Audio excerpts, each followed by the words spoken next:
Hello dear friends. देखिए, 5 चीज़ें discuss करूँगा और ध्यान से सुनना। ये प्रीलिम्स में आगे बहुत काम आने वाली हैं आपकी प्रीलिम्स की प्रिपरेशन के अंदर। 2014 के अंदर मेरे 76 मार्क्स आए थे प्रीलिम्स में, और एक साल अपनी स्ट्रेटजी को रीओरिएंट करके मैंने 2015 के अंदर 146 मार्क्स लिए।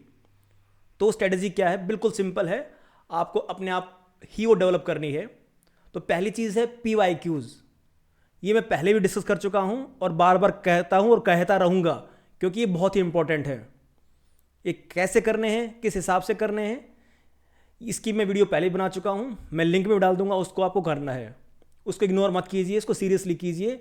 वहाँ से आपको बहुत ज़्यादा क्लू मिलने वाले हैं कि कैसे एग्ज़ाम में क्वेश्चन सेट होते हैं, कैसे उनका एक पैटर्न होता है। ये बहुत ही इंपॉर्टेंट है।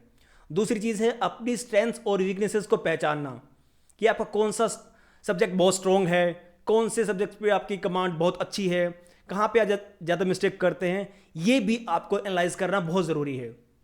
फॉर एग्जांपल, मेरा साइंस एंड टेक्स बहुत ही कमज़ोर था, मेरा आर्ट एंड कल्चर का पोर्शन भी बहुत कमज़ोर था।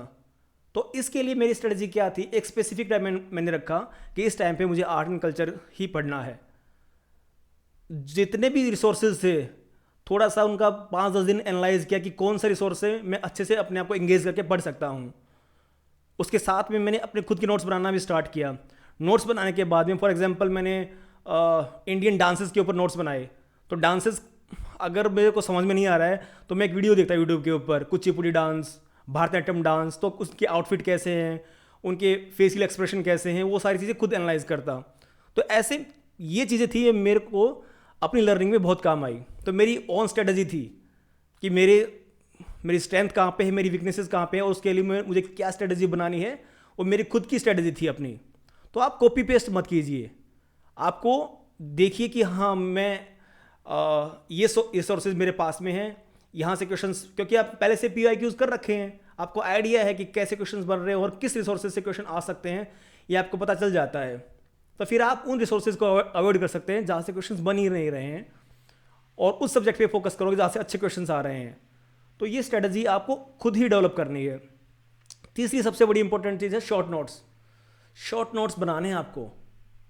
जब आप देख लीजिएगा कि हाँ मेरी ये चीज़ों पे मेरी बहुत कमांड हो गई, इनको मैं रिकॉल अच्छे से कर पा रहा हूँ, और ये थोड़ा सा मेरा वीक एरियाज़ हैं, उनके आप शॉर्ट नोट्स बनाइए और उसको बार बार रिवाइज कीजिए। मेरी स्ट्रेटजी क्या थी रिवीजन की?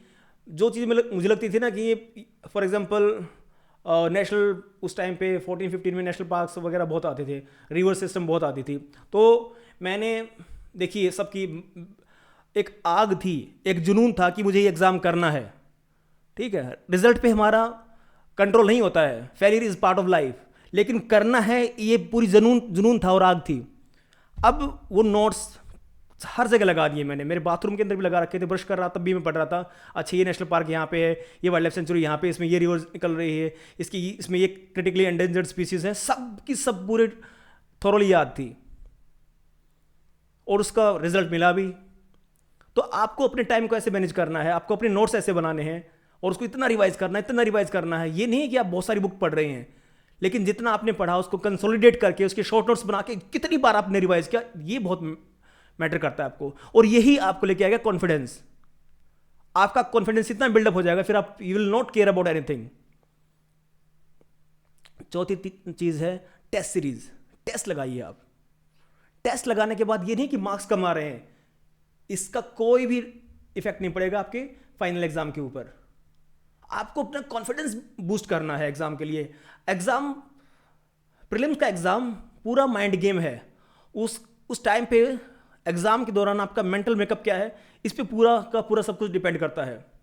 तो उसके लिए आपको अपना कॉन्फिडेंस बिल्डअप करना है, इसीलिए आप PYQs कर रहे हैं, इसीलिए आप शॉर्ट नोट्स बना के बार बार रिवीजन कर रहे हैं, इसीलिए आप टेस्ट सीरीज कर रहे हैं।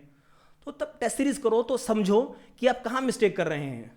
क्या आप क्वेश्चन को समझ नहीं पा रहे हैं, या फिर बहुत जल्दी कर रहे हैं ये देख के कि अच्छा ये क्वेश्चन मेरे को आता ही होगा।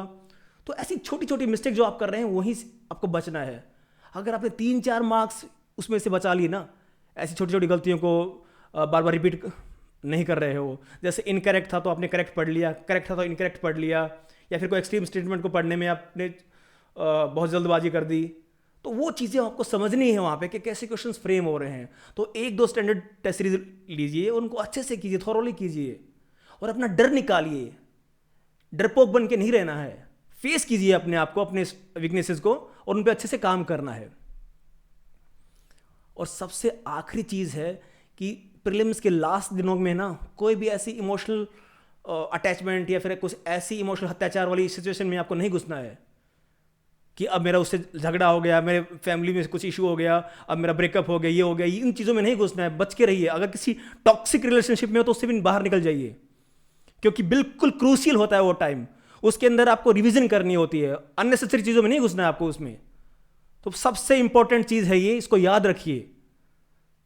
तो अगर आप शुरू से लेकर आखिरी तक सुनते आ रहे हैं, और सबसे आखिरी चीज़ पे मैं स्ट्रेस देना चाहूँगा कि ये चीज़ बहुत ज़रूरी है। आपका मेंटल मेकअप बहुत ही स्ट्रॉन्ग होना ज़रूरी है। 1 साल तक आपने तैयारी की, 1.5 साल से, 2 साल से, 3 साल से तैयारी कर रहे हैं, और आखिरी के 15 दिनों में आपने कोई ऐसी इमोशनल उसमें घुस गए आप, और आपने सारी अपनी प्रिपरेशन को ज़ीरो कर लिया।